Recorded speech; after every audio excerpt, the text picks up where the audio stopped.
देखिए, भारत का राज्य व्यवस्था में हम लोग सबसे पहले भारतीय संविधान का ऐतिहासिक पृष्ठभूमि को पढ़े थे, उसके बाद भारतीय संविधान सभा का जो गठन हुआ था उसके बारे में पढ़े थे। आज हम लोग पढ़ेंगे कि भारतीय संविधान का आखिर विशेषता क्या क्या। तो पहला विशेषता आपको लिखना है कि विश्व का सबसे बड़ा एवं लिखित संविधान। भारत का जो संविधान है वो विश्व का सबसे बड़ा संविधान इसको कहा जाता है। और ये कौन सा संविधान है? तो लिखित संविधान। संविधान दो तरीके का होता है। एक संविधान होता है लिखित, जो कि आपका अमेरिका में भी जो संविधान है वो कैसा है? तो लिखित ही है, याद रहे। और दूसरा होता है अलिखित। तो ये इस प्रकार का संविधान कहाँ है? तो ब्रिटेन में। बात समझ में आ रहा है क्या बोले? ब्रिटिश सरकार में, मतलब ब्रिटेन में इसी प्रकार का संविधान है। कैसा? तो वहाँ पे कोई भी लिखा हुआ संविधान नहीं है, लेकिन अमेरिका जो है वहाँ पे लिखा हुआ संविधान है। उसी प्रकार से भारत का संविधान भी एक लिखित संविधान है। जब भारत का संविधान तैयार हुआ था तो इसमें लगभग कितना अनुच्छेद था? 395 अनुच्छेद था और 22 भाग था। और अनुसूची कितना था? 8। और वर्तमान समय में अनुसूची कितना हो गया है? 12। तो पीछे का देखा करिए ना, तो फिर कोई फायदा नहीं है इस तरह पढ़ने से। तो पहला विशेषता में आप लोगों को लिखना है कि भारत का संविधान विश्व का सबसे बड़ा एवं लिखित संविधान है। फिर इसमें डैश दे करके लिखिएगा, भारत का संविधान दो तरह का होता है, एक लिखित संविधान और एक अलिखित संविधान। लिखित संविधान अमेरिका जैसे देश में है और अलिखित संविधान ब्रिटिश जैसे देश में है। भारत में लिखित संविधान है जो कि विश्व का सबसे बड़ा संविधान है। इसमें लगभग 395 अनुच्छेद जब ये बना था तब, और 22 भाग में बटा हुआ है और कुल 8 अनुसूची है। आया समझ में यहाँ तक में? दूसरा, अगर आप विशेषता के बारे में बात करें तो तरलता एवं कठोरता का समन्वय। अब ये क्या हुआ? तो इसको ध्यान से समझिएगा। देखिए, हम लोगों का संविधान में कई सारा ऐसा प्रावधान किया गया है जिससे हम संविधान में क्या कर सकते हैं? संशोधन कर सकते हैं।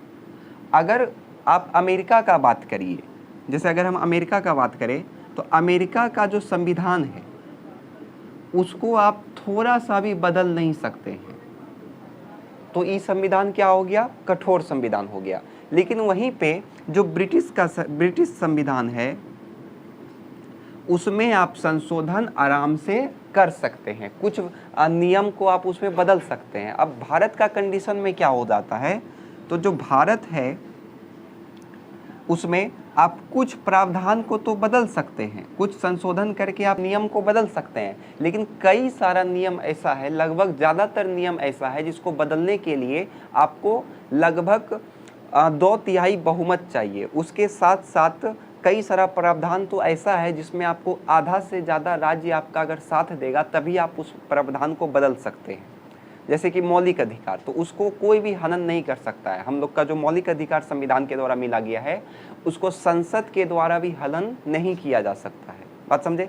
तो हम लोग का संविधान कठोर भी है और तरल भी है, दोनों है। लेकिन जो अमेरिका का संविधान है वो बहुत ज़्यादा क्या है? कठोर है।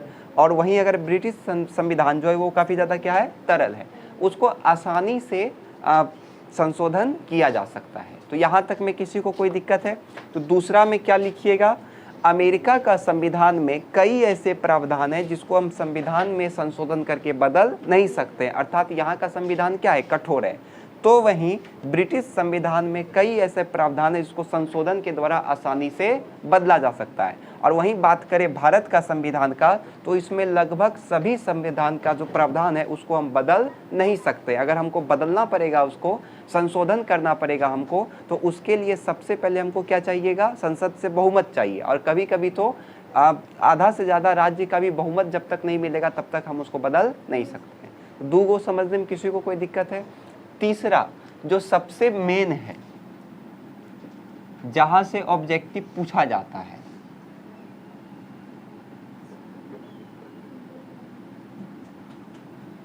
अन्य देशों के संविधान का समन्वय।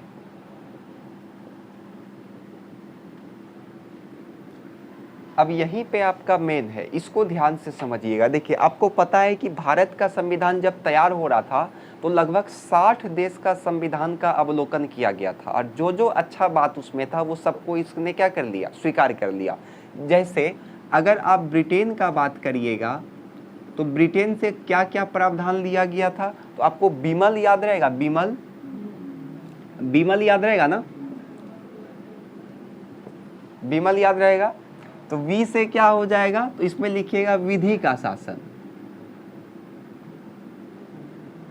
मो से लिखिएगा मंत्रिमंडल शासन, मंत्रिमंडल प्रणाली। फिर ए लो से लिखिएगा एकल नागरिकता,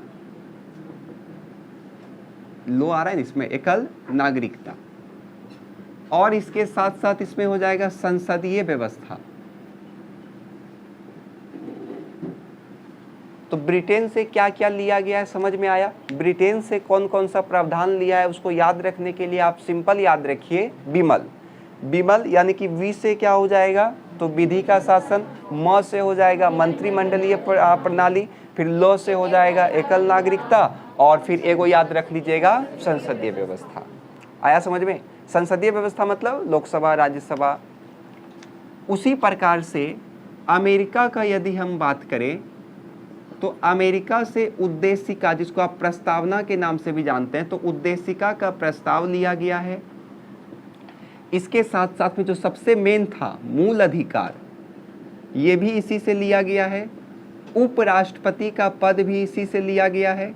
और किस प्रकार से हम लोग हाई कोर्ट का जज को और सुप्रीम कोर्ट का जज को किस प्रकार से हम लोग उसको पद से हटाएंगे, ये प्रक्रिया को भी कौन सा संविधान से लिया गया है, तो अमेरिका के संविधान से ही लिया गया है। बात समझ में आया। तो एग्जाम में अक्सर पूछा जाता है कि बताइए उद्देशिका का प्रस्ताव किस देश के संविधान से लिया गया है, तो अमेरिका से लिया गया। पूछेगा एकल नागरिकता का संविधान, एकल नागरिकता किस देश के प्रावधान से लिया गया, क्या हो जाएगा, ब्रिटेन हो जाएगा। तो ये सब आपको याद करना पड़ेगा, याद तो नहीं होगा लेकिन यदि आप 6-7 बार इसको पढ़िएगा तो ऑटोमेटिक आपको याद हो जाएगा और वो हमेशा के लिए याद रहेगा। जैसे ब्रिटेन का इजी है, आपको बीमल याद रखना है, आप अपने आप बोल दीजिएगा। अमेरिका का भी इजी है, उद्देशिका का प्रस्ताव, मंत्री मूल अधिकार, उपराष्ट्रपति को मतलब चुनना, हाई कोर्ट और सुप्रीम कोर्ट का जज को किस प्रकार से पदस्थापित किया जाएगा, मतलब पद से हटाया जाएगा, ये सब कहाँ से लिया गया है, तो अमेरिका से लिया गया है। आया समझ में। अब उसके बाद एक आपको समझना है आयरलैंड। तो आयरलैंड से क्या लिया गया है, तो आयरलैंड से नीति निर्देशक तत्व लिया गया है। नीति निर्देशक तत्व ये कहाँ से लिया गया है, तो आयरलैंड से। जो मुख्य बात सब है उसको आपको करना है। उसके बाद यदि हम कनाडा का बात करें तो कनाडा से देखिए आपको को दिख रहा है ना, तो सशक्त केंद्रीय व्यवस्था, सशक्त केंद्रीय व्यवस्था। इसके साथ साथ राज्य में राज्यपाल का नियुक्ति ये कौन करेगा, तो केंद्र करेगा। ये सब किससे लिया गया है, किस देश का संविधान से, तो कनाडा के संविधान से लिया गया। उसी प्रकार से हम बात करें जर्मनी का, तो जो आपातकाल लिया गया है वो भी किससे लिया गया है, तो जर्मनी से लिया गया है। उसी प्रकार से हम बात करें मौलिक कर्तव्य का, तो ये मौलिक कर्तव्य जो पूर्व में सोवियत संघ था, यूएसएसआर था, उस देश से क्या लिया गया है, तो मौलिक कर्तव्य लिया गया है। बोलिए समझने में किसी को दिक्कत है, यहाँ तक में हो जाएगा, याद रहेगा ना। अच्छा यहाँ पे पूर्व सोवियत संघ क्यों लिखे हैं, ये तो समझ में आ रहा है ना, क्योंकि 1991 के पहले क्या था, वो सोवियत संघ था, लेकिन 1991 में उसका क्या हो गया, विघटन हो गया। उसके बाद वो कई सारे देश में टूटा, एक उसी में रूस आप लोग जानते हैं। तो समझ में आया, ये सबसे मेन है जहां से ऑब्जेक्टिव एग्जाम में पूछता है। ये सबसे ज़्यादा मेन और सबसे ज़्यादा जो ऑब्जेक्टिव पूछा जाता है वो नीति निर्देशक, उद्देशिका, मूल अधिकार, विधि का शासन, एकल नागरिकता, संसदीय व्यवस्था। ये सबसे एकदम ऑब्जेक्टिव अक्सर पूछा ही जाता है। वो आपको जब क्वेश्चन टेस्ट लेंगे इसका तो आपको पता चल जाएगा कि कितना एग्जाम में पूछा गया है। तो इसमें किसी को कोई दिक्कत है, हो जाएगा।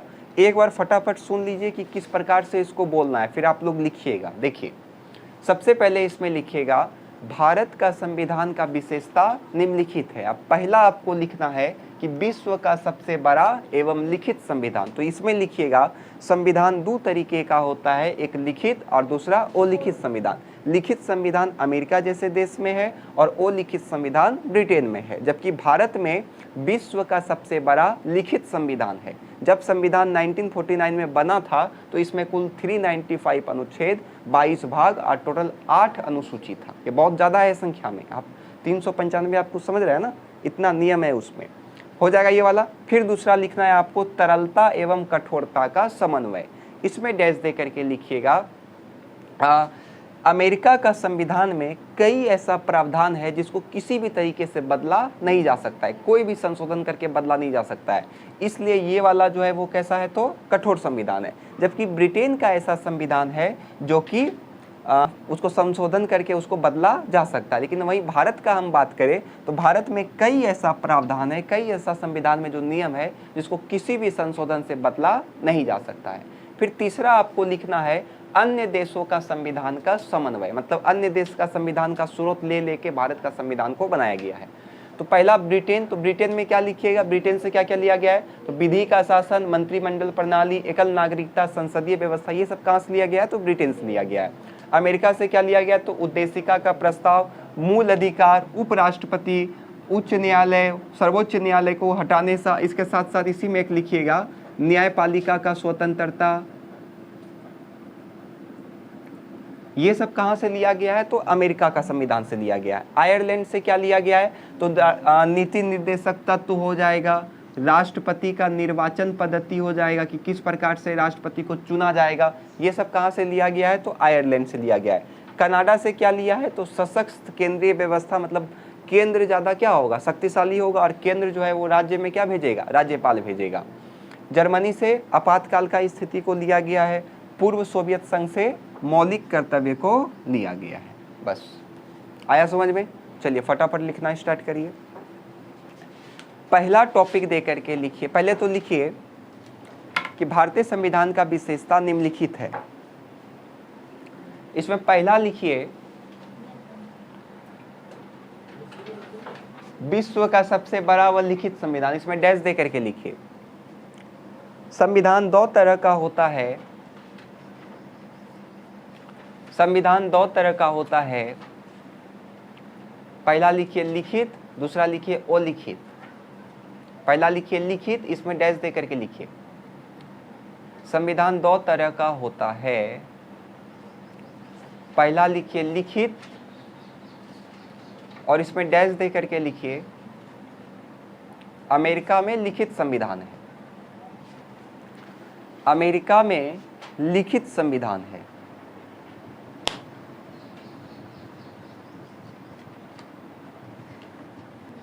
चलिए दूसरा लिखिए अलिखित। अलिखित में लिखिए ब्रिटेन में अलिखित संविधान है।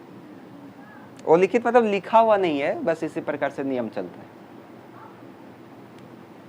लाइन चेंज करके लिखिए भारत का संविधान, जबकि भारत का संविधान विश्व का सबसे बड़ा, जबकि भारत का संविधान विश्व का सबसे बड़ा और लिखित संविधान है। विश्व का सबसे बड़ा और लिखित संविधान है। जब 26 नवंबर 1949 को यह तैयार हुआ था, जब 26 नवंबर 1949 को यह बनकर तैयार हुआ था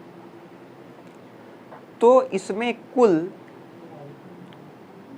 1949 में यह बनकर तैयार हुआ था तो इसमें कुल 395 अनुच्छेद, 8 अनुसूची और 22 भाग थे,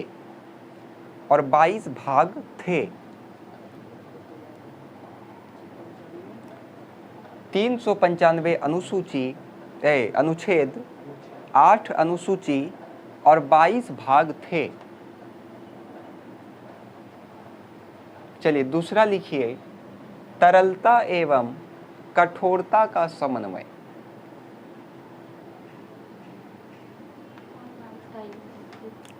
तरलता एवं कठोरता का समन्वय। इसमें डैश दे करके लिखिए, भारत का संविधान ना तो अमेरिकी संविधान के तरह कठोर है, ना तो अमेरिकी संविधान के तरह कठोर है, और ना ही ब्रिटेन के तरह तरल है, और ना ही ब्रिटेन के तरह तरल है।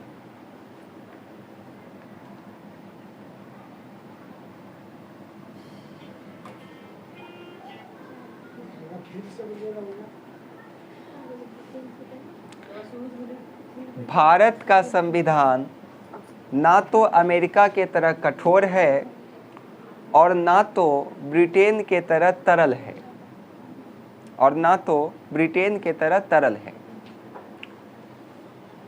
हो गया। भारतीय संविधान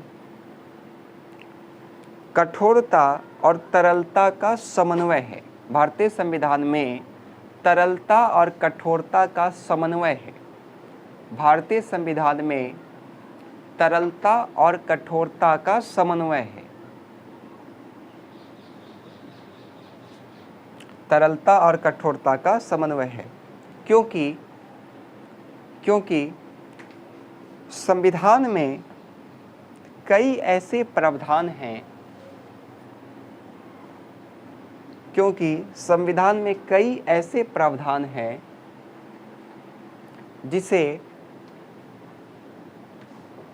जिसे संशोधन करने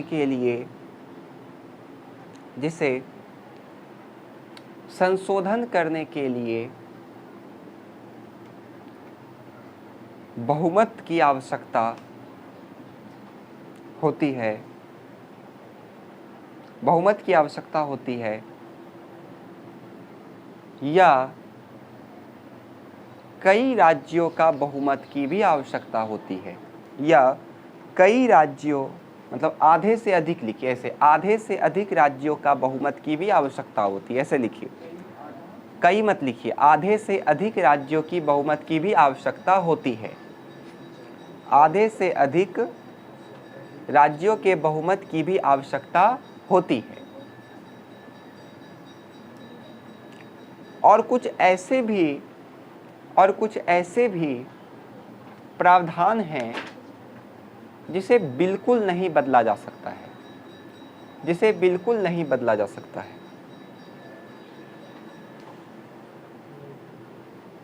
हो गया। चलिए तीसरा नंबर में लिख करके डैश दीजिए और इसमें लिखिए, तीसरा नंबर में डैश दे करके लिखिए, भारतीय संविधान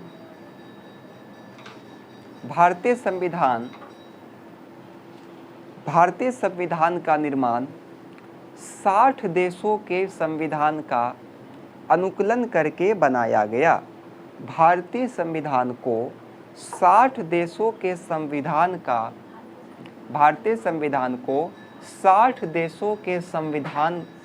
का अनुकरण करके बनाया गया, जिसमें कई देशों से कई प्रावधान लिया गया, जिसमें कई देशों से कई प्रावधान लिया गया। एक साइड में लिखिए देश, एक साइड में लिखिए नियम, और इसी तरह लिख लीजिए डैश दे करके।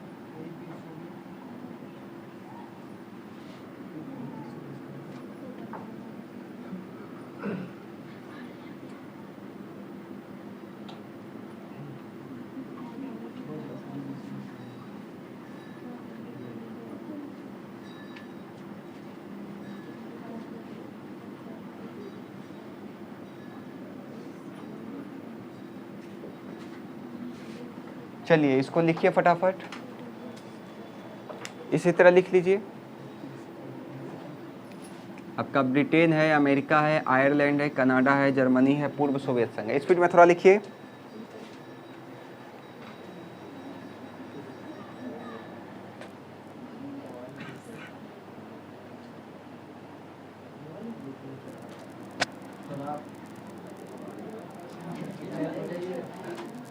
हो गया लिखा हुआ?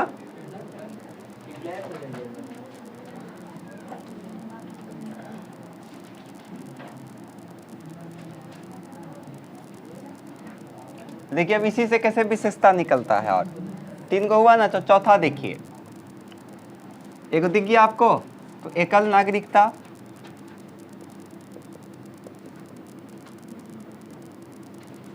अब एकल नागरिकता क्या है इसको ध्यान से समझिएगा। एकल नागरिकता मतलब होता है कि आपको केवल एक नागरिक बनाया जा सकता है, तो एक ही नागरिकता मिल सकता है। जैसे आप रहते कहाँ हैं? भारत में। अब पूछेंगे हम आपसे कौन स्टेट में रहते हैं, तो कौन सा स्टेट है? बिहार है। तो लेकिन आपका नागरिकता क्या है? भारतीय। क्या आपका नागरिकता बिहारी भी है? नहीं, केवल वो तो बोल देता है, बात अलग है। बिहार का रहने वाला बिहारी, महाराष्ट्र का रहने वाला मराठी, बोल दिया, वो बात अलग है। लेकिन आपका नागरिकता क्या है? एक है। यानी कि भारत में कौन सा नागरिकता है? तो एकल नागरिकता है। आपको केवल एक नागरिकता मिलेगा। बात समझ में आया? उसके बाद हम क्या लिख सकते हैं? देखिए इसी में आपको मिल जाएगा न्यायपालिका का स्वतंत्रता, मतलब कि न्यायपालिका का स्वतंत्रता। भारतीय संविधान में न्यायपालिका को क्या रखा गया है? स्वतंत्र रखा गया है। उस पर सरकार का किसी भी प्रकार का प्रेशर नहीं है, वो स्वतंत्र रूप से कार्य करता है। इसी से एक आ जाएगा स्वतंत्र निकाय। कई सारा ऐसा संवैधानिक संस्था है जो स्वतंत्र निकाय है, उस पर सरकार का प्रेशर नहीं होता है। जैसे कि यूपीएससी हो गया, संघ लोक सेवा आयोग हो गया, राज्य लोक सेवा आयोग आ गया, ऐसा मतलब स्टेट समझ लीजिए, राज्य लोक सेवा आयोग हो गया। उसके बाद आपका चुनाव आयोग हो गया। तो ये सब पे सरकार का कंट्रोल रहता है क्या? बिल्कुल नहीं रहता है। उसी प्रकार से आपका भारत का नियंत्रण एवं महालेखा हो गया, भारत का नियंत्रण एवं महालेखा ये हो गया। ये बहुत ज़्यादा पावरफुल होता है, इसको याद रखिएगा। भारत का जो नियंत्रण एवं महालेखा अधिकारी होता है, वो सबसे ज़्यादा अगर पावर है किसी के पास तो इसके पास है। भारत सरकार जो भी खर्चा करेगा उस सबका ऑडिट करने वाला यही रहता है। अगर ये एक्स्ट्रा जीरो लगा दिया तो सरकार को जवाब देते देते देते माथा खराब हो जाता है, ज़रा सा भी गड़बड़ी नहीं होने देता है, क्योंकि ये सब चीज़ का ऑडिट करता है। तो ये स्वतंत्र निकाय विशेषता हो गया। उसके बाद हम क्या लिख सकते हैं? तो देखिए इसी में आपको मिल जाएगा संसदीय व्यवस्था। यानी कि भारत का संविधान में क्या है? संसदीय व्यवस्था है। संसदीय व्यवस्था मतलब क्या है? लोकसभा है, राज्यसभा है, उसी प्रकार से राज्य में क्या है? विधानसभा है, और आपका विधानमंडल है। तो ये सब इसका कुछ विशेषता है। तो कैसे इसको बोलना है फिर से समझिए। इसमें आपको लिखना है एकल नागरिकता। तो इसमें लिखिएगा भारतीय संविधान में भारत के नागरिकों को एकल नागरिकता दिया गया है, अर्थात वो जहाँ का नागरिक है वो केवल वहीं का नागरिक है। आप दो नागरिकता नहीं रख सकते हैं, आपको एक ही नागरिकता रखना पड़ेगा। अगर आप दूसरा नागरिकता को लेने का इच्छुक हैं तो आपका दूसरा नागरिकता क्या कर देगा? रद्द कर देगा। बात समझ में आया? उसके बाद क्या लिखेंगे? न्यायपालिका का स्वतंत्र होना। तो न्यायपालिका पे सरकार का किसी प्रकार का दबाव नहीं होता है, सरकार इस पे कंट्रोल नहीं करता है। कभी कभी आप सुनते होंगे न्यूज़ में कि कोर्ट सरकार को ही झाड़ दिया कि आप ये काम सही से करिए। तो ये न्यायपालिका क्या होती है? स्वतंत्र होती है, ये बात याद रहे। स्वतंत्र निकाय, तो संविधान में कई सारा ऐसा संस्था है जो कि क्या है? स्वतंत्र है। जैसे संघ लोक सेवा आयोग हो गया, राज्य लोक सेवा आयोग हो गया, चुनाव आयोग हो गया, उसी प्रकार से भारत का नियंत्रण एवं महालेखा हो गया। ये सब जो विभाग है ये क्या है? स्वतंत्र है। इस पर सरकार का किसी भी प्रकार का प्रेशर नहीं होता है। संसदीय व्यवस्था, तो भारत में संसदीय व्यवस्था किया गया है जिसमें लोगों के द्वारा चुन करके व्यक्ति को भेजा जाता है। जैसे केंद्र में लोकसभा राज्यसभा है, राज्य में विधानसभा और विधानमंडल है। बस आया समझ में? यहाँ तक में दिक्कत है किसी को? लिखिए एकल नागरिकता में डैश दे करके लिखिए भारतीय संविधान में लोगों के लिए एकल नागरिकता का प्रावधान किया गया है। लोगों के लिए एकल नागरिकता का प्रावधान किया गया है। भारतीय संविधान में लोगों के लिए एकल नागरिकता का प्रावधान किया गया है। वो एक साथ दो नागरिकता को नहीं रख सकता है।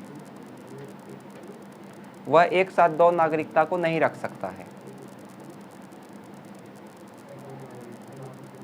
वह एक साथ दो नागरिकता को नहीं रख सकता है। दूसरा लिखिए, न्यायपालिका का स्वतंत्रता।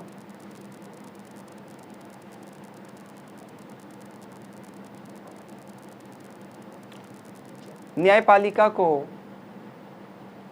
कार्यपालिका और विधायिका से अलग रखा गया है। अच्छा, कार्यपालिका और विधायिका आप लोग समझते हैं? देखिए, एक होता है विधायिका, एक होता है कार्यपालिका, एक होता है न्यायपालिका। तो न्यायपालिका तो आप लोग अच्छा से समझ रहे होंगे, कोर्ट। विधायिका कौन हो गया? तो संसद समझते हैं ना, तो संसद को हम लोग क्या बोलते हैं? विधायिका, जो नियम को बनाता है। कार्यपालिका मतलब हो जाएगा सरकार, जो विधायिका का क्या करता है? तो नियम को लागू करवाता है। बात समझ में आया? आई दोनों पे निगरानी कौन रखता है? तो न्यायपालिका। न्यायपालिका ये देखता है कि ये नियम बनाने में भारतीय संविधान का किसी भी नियम को तो नहीं न तोड़ रहा है, क्या वो मौलिक अधिकार का तो हनन नहीं कर रहा है। यही सब कौन देखता है? तो न्यायपालिका। अगर वो जान जाता है कि यहाँ पे मौलिक अधिकार का हनन हो रहा है, तो वो उस नियम को क्या कर सकता है? रद्द भी कर सकता है। ये पावर किसके पास है? केवल न्यायपालिका के पास। बात समझ में आया? तो न्यायपालिका का स्वतंत्रता में आप लोग डैश दे करके लिखिए, न्यायपालिका विधायिका और कार्यपालिका से अलग है। न्यायपालिका विधायिका और कार्यपालिका से अलग है। विधायिका और कार्यपालिका से अलग है।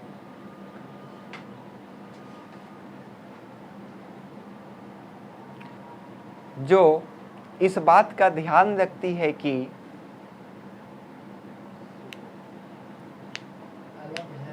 जो इस बात का ध्यान रखती है कि सरकार कोई कानून बनाते समय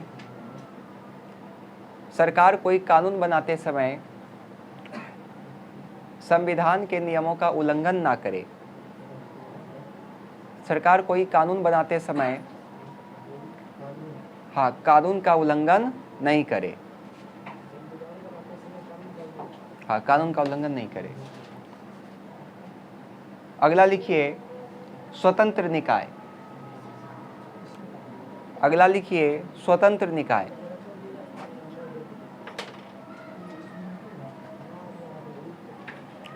स्वतंत्र निकाय में डैश दे करके लिखिए, भारतीय संविधान में कई स्वतंत्र निकाय का उल्लेख है। कई स्वतंत्र निकाय का उल्लेख है, जैसे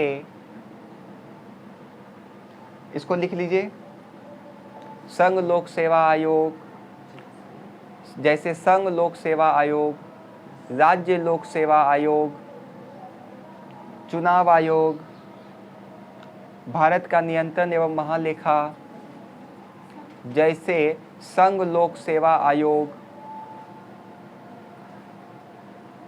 राज्य लोक सेवा आयोग, राज्य लोक सेवा आयोग, चुनाव आयोग, भारत का नियंत्रण एवं महालेखा, यहाँ लिखा हुआ है, इत्यादि इत्यादि।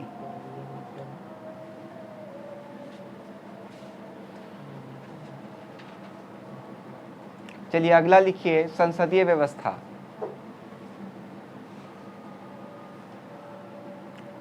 संसदीय व्यवस्था में डैश दे करके लिखिए,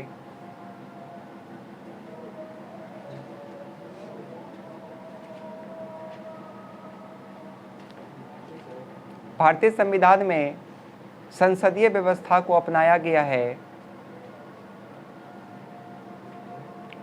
भारतीय संविधान में संसदीय व्यवस्था को अपनाया गया है।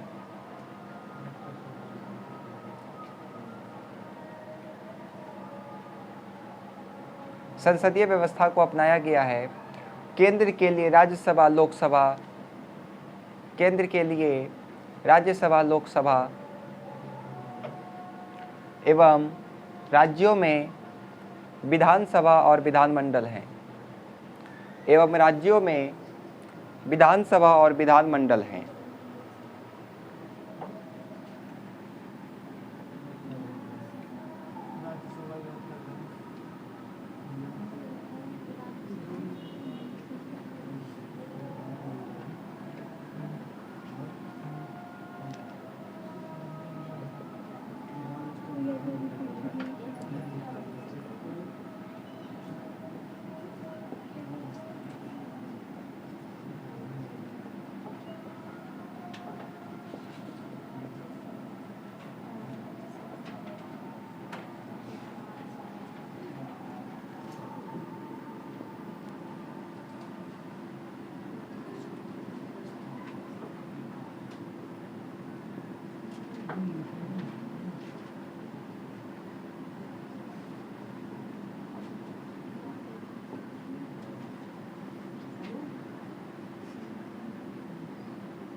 अगला लिखिए आपातकाल।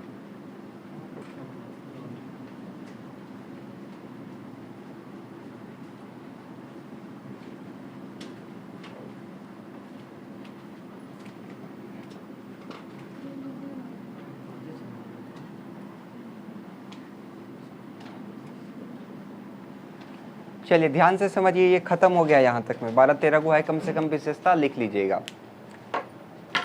तो अगला है आपातकाल। तो आपको पता है कि भारतीय संविधान में क्या किया गया है, तो आपातकाल की व्यवस्था किया है, जो 3 प्रकार का आपातकाल होता है। कौन कौन सा होता है बताइए। पहला तो राष्ट्रीय आपातकाल, उसके बाद वित्तीय आपातकाल, और एक बाह्य आपातकाल। 2 होगा, एक और है लेकिन दिमाग से मेरा उतर गया है, तो आप रहने दीजिए उसको। राष्ट्रीय आपातकाल, वित्तीय आपातकाल, और एक शायद बाह्य आपातकाल होगा, कुछ इसी प्रकार से। हटाइए उसको, वैसे भी इसको डिटेल से हम लोगों को आगे पढ़ना ही, अभी तो केवल ओवरऑल हम पढ़ रहे हैं। दूसरा है त्रिस्तरीय व्यवस्था। तो भारतीय संविधान में त्रिस्तरीय व्यवस्था को बनाया गया। कैसे? ये पहले से नहीं था। तो 1992 में 73वां और 74वां संशोधन को किया गया। क्या? 73वां और 74 आकस्मिक, वही तो बोले, आकस्मिक आपातकाल। चलिए समझिए, भारतीय संविधान में 1992 में 73वां और 74वां संशोधन किया गया, जिसके तहत पंचायती राज व्यवस्था, गांव के लिए पंचायती राज व्यवस्था और नगरों के लिए नगर पालिका को संवैधानिक निकाय के रूप में मान्यता दिया गया। इसके पहले इस सबको संवैधानिक निकाय का मान्यता नहीं था, ये बात याद रहे। मौलिक कर्तव्य, तो देखिए मौलिक कर्तव्य पहले था नहीं, संविधान में मौलिक कर्तव्य था ही नहीं। तो इसको जोड़ा कब गया? तो 1976 में 42वां संशोधन किया गया संविधान में, और उसके तहत मौलिक कर्तव्य को जोड़ा गया। अब बताइए मौलिक कर्तव्य किस देश से लिया गया है? अभी जस्ट आपको हम बताए थे, ब्रिटेन बोलते हैं, जर्मनी से। मौलिक कर्तव्य किस देश, जर्मनी बोलते हैं, सोवियत संघ से। जर्मनी से तो आपातकाल लिया गया है, सोवियत संघ से। उसके बाद मौलिक अधिकार में क्या बोलना है आपको? तो भारतीय संविधान में भारतीय नागरिकों को काफी सारा क्या दिया है? मौलिक अधिकार दिया है। क्या क्या अधिकार है आपको? तो शोषण के विरुद्ध आप बोल सकते हैं, कहीं भी आप घूम सकते हैं, अपना संगठन बना सकते हैं, किसी भी धर्म को आप अपना सकते हैं, समानता का अधिकार है आपके पास, कानून के समक्ष आप लोग क्या हैं? सेम हैं, किसी भी धर्म को आप अपना सकते हैं। तो ये सब कुछ अधिकार है हम लोगों के पास। इसको आगे जा करके हम लोगों को डिटेल में पढ़ना है। अगला धर्मनिरपेक्षता। तो भारतीय संविधान में भारत को क्या बनाया गया है? तो धर्मनिरपेक्ष बनाया गया, अर्थात भारत का अपना कोई भी धर्म नहीं होगा। भारत के समक्ष सारा धर्म क्या होगा? एक जैसा होगा। वयस्क मताधिकार। वयस्क मताधिकार मतलब होता है कि पहले आपको पता है कि सबको तो वोट देने का अधिकार था नहीं, किंतु भारतीय संविधान में सभी लोगों को वोट देने का अधिकार दिया गया। लेकिन कितना बरस तक के बच्चे को? 18 बरस। अगर आपका 18 बरस उम्र हो गया है तो आपको वोट देने का अधिकार दिया जाएगा। बात समझ में? पहले इसका उम्र कितना था? 21, लेकिन फिर 21 से कितना कर दिया? घटा करके 18 कर दिया, है कि नहीं? तो यहाँ तक में किसी को कोई दिक्कत है? अच्छा, ये त्रिस्तरीय व्यवस्था समझते हैं ना? त्रिस्तरीय व्यवस्था में पहले कौन आता है? केंद्र, उसके बाद राज्य, उसके बाद तब ये सब आएगा। सरकार को विकेंद्रीकृत कर दिया। ये समझ में आया? चलिए लिखिए, आपातकाल लिख करके डैश दीजिए।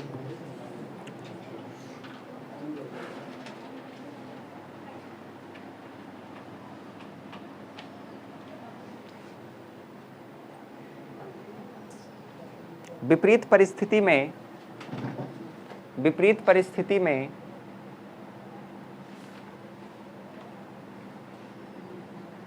राष्ट्रपति को आपातकाल लगाने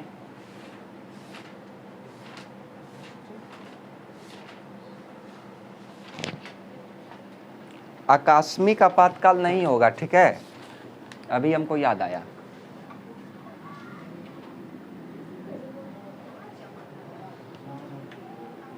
राज्य आपातकाल होगा। जब राज्य, अब हम बोलते हैं आपको याद आ जाएगा, जब राज्य में कोई सरकार संवैधानिक तरीके से कार्य नहीं करता है तो वहाँ पे केंद्र सरकार क्या लगा सकता है? आपातकाल सकता है, राष्ट्रपति शासन वहाँ पे लग सकता है। तो उसी को हम लोग क्या बोलते हैं? राज्य आपातकाल। बात बुझे? चलिए लिख लीजिए, राष्ट्रपति द्वारा आपातकाल लगाया जाता है। ये 3 प्रकार का होता है, ये 3 प्रकार का होता है। पहला, दूसरा, तीसरा लिख लीजिए। ये 3 प्रकार का होता है। पहला, दूसरा, तीसरा लिखिए।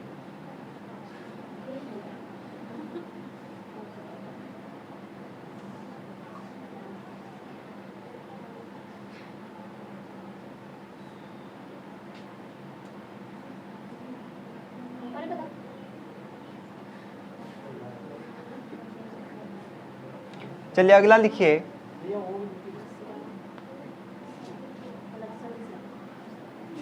क्या है उसे करते हैं? क्या हुआ? क्या है? 1 2 3 काहे लिखे है चंडाल? हम बोले 1 2 3 वहाँ नंबर जो लिखा है उसको लिखने के लिए, आप 1 2 3 लिख दीजिएगा। बोकाचंद सर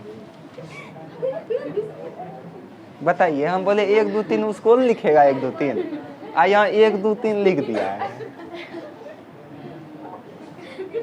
चलिए लिखिए अगला, त्रिस्तरीय व्यवस्था।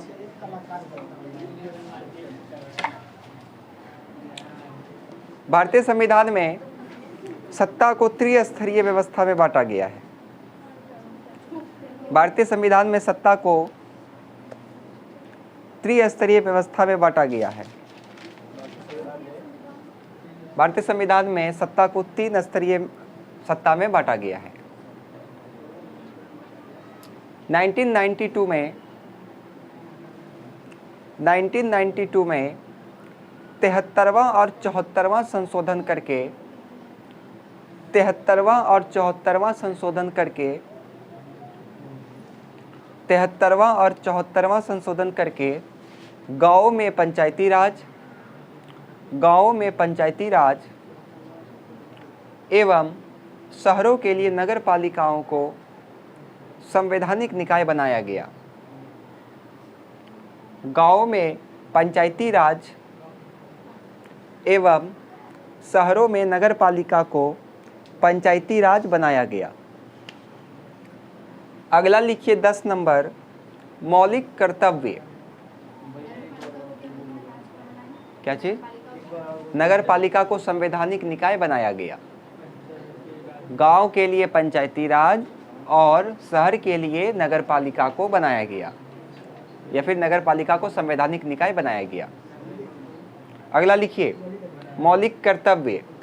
इसमें लिखिए मूल संविधान में मौलिक कर्तव्य नहीं था। मूल संविधान में मौलिक कर्तव्य नहीं था।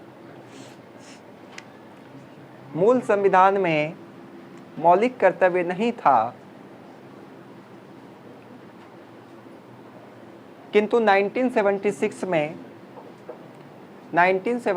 में 42वां संशोधन करके मौलिक कर्तव्य को जोड़ा गया। 42वां संशोधन करके मौलिक कर्तव्य को जोड़ा गया। अगला लिखिए मौलिक अधिकार। अगला लिखिए मौलिक अधिकार। इसमें डैश दे करके लिखिए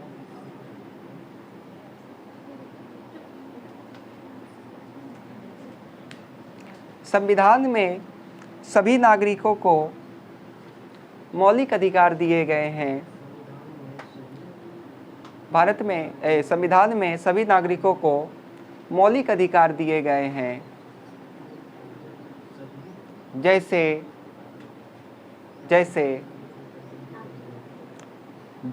सभी नागरिकों को मौलिक अधिकार दिए गए हैं, जैसे स्वतंत्रता का अधिकार, समानता का अधिकार,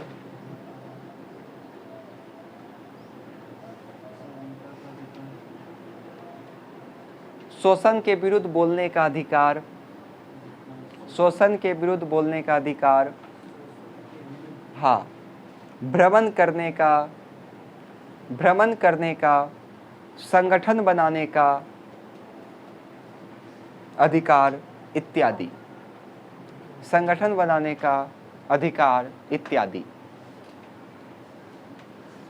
चलिए अगला लिखिए धर्मनिरपेक्षता। अगला लिखिए धर्मनिरपेक्षता।